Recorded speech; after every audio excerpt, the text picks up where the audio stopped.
Hey everybody, it's Jason Blaha here, and once again it is time for a dynamic effort squat and deadlift day. But a quick reminder for those of you who watch these videos, please remember to click like down below. It would be greatly appreciated. And I'm going to be focusing for a little bit mostly on posterior chain because I'm doing a lot of sled dragging, increasing the volume a bit of my speed squats. We're doing these mostly with the safety bar. I'll use the Buffalo bar some, but we're doing them pretty much Olympic style in terms of depth, in terms of foot position, which actually hits my quads a little harder anyway, so I'm getting a lot of quad work. So I'm not going to worry about the belt squats. I'm not going to worry about the fatigue they put on patellar tendons and all that stuff, which is kind of what happens with a lot of squatting. And I would rather focus again on the posterior chain. I'm really concerned most about my deadlift going into Worlds. That's what's going to give me the most. Quads and everything, I'm going to care a little less at the moment.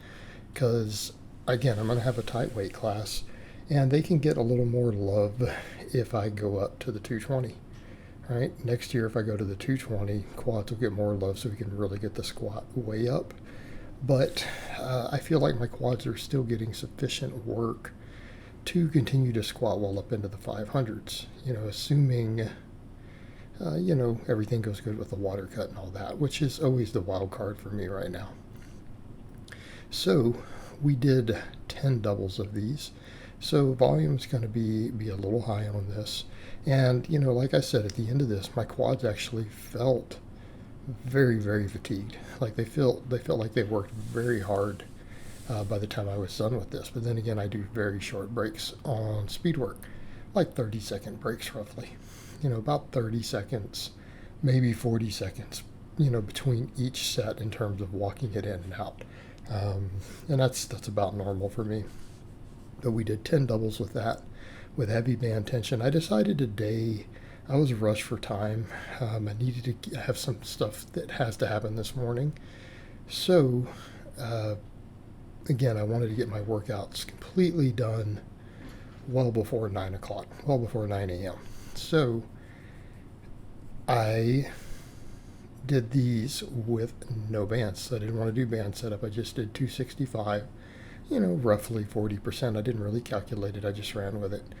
Of my deadlift, used the stiff bar and just used straight weight, right? Did 5 doubles, came in and pulled just as explosively as possible.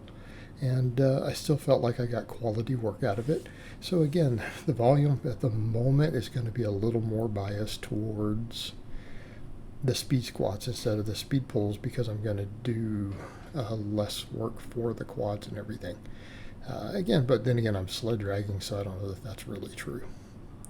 Right, between the speed squats and sled drags, it's probably a decent amount of quad volume. And considering that there is carryover. The deadlifts hit quads, good mornings hit quads. They just don't hit them, particularly as well as squats do, right? And squat assistance type movements. So that's the difference happening. But after that, we really hit the good mornings hard, and I'm slowly going to try to work these up. I think I did 2 sets last workout. Today I did 3.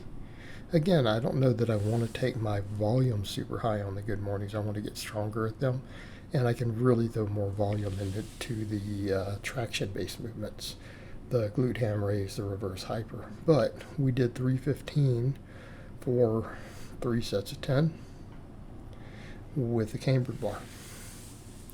And these were relatively challenging. Like these were kind of hard. This is not the strongest I've ever been on these, right? And I think long term, I'd like to get these up to 405 for sets of 10. And if I can do that, my max on these is probably going to be up higher than it's ever been. It's probably going to be close to 600. Of course, we're going to do training maxes on the different good mornings as well.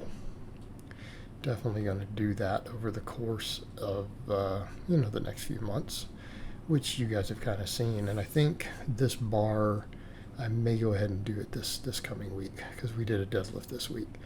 And the last time I good morning, I used the SSB. So I think the camber bar might be warranted on max effort day. But these are still getting decently strong again. I'll take 315 for 3 sets of 10. Not bad. I mean, we know I'm deadlifting over 600 now again. So, again, the carryover is absolutely there. All right. So, we need to get stronger, though, because I have to look at that and go, well, if I can good morning 600, get my good morning up to 600, how much can I deadlift? Because I want to deadlift 700 eventually. Right? I don't know what weight class that'll be in, but definitely want to do it. Definitely want to do it. And then I did 3 sets of hanging leg raises. These were pretty fatiguing. I haven't been doing these lately. I've been just kind of slacking off on my ab work. I'm going to admit that. So doing these at all was actually kind of hard. By the end of my 3rd set, my abs were cramping a little bit. Because again, detraining the movement, I haven't done them. Abs are still strong. You know, some people, they don't like the way I perform these, and I don't care. My legs weigh a lot. I have big legs.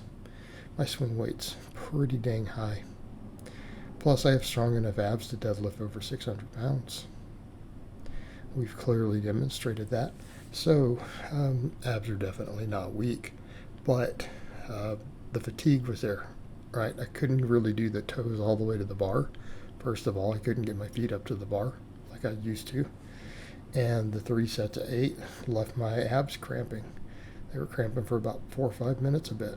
Like I had to be careful what I did before I went on to my glute ham raises. But after the good mornings, of course, everything is traction based. We do the hanging leg raises, and then we do the glute ham raises, and then we did the reverse hyperextensions. So let's get over to those. So 5 by 10 on the glute ham raises. These were kind of hard today, harder than usual. And I think it's the extra volume on the good mornings. And using the cambered bar, and by using the cambered bar, it, of course, put more tension down there. I'm using a inside shoulder width stance, or about shoulder width stance. It's pretty narrow. So because of that, the hamstrings are getting hit pretty hard on those.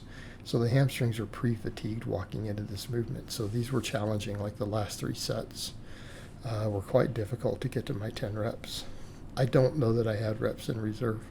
Like I was having to go real slow, take a couple breathers every now and then at the top to even get 10.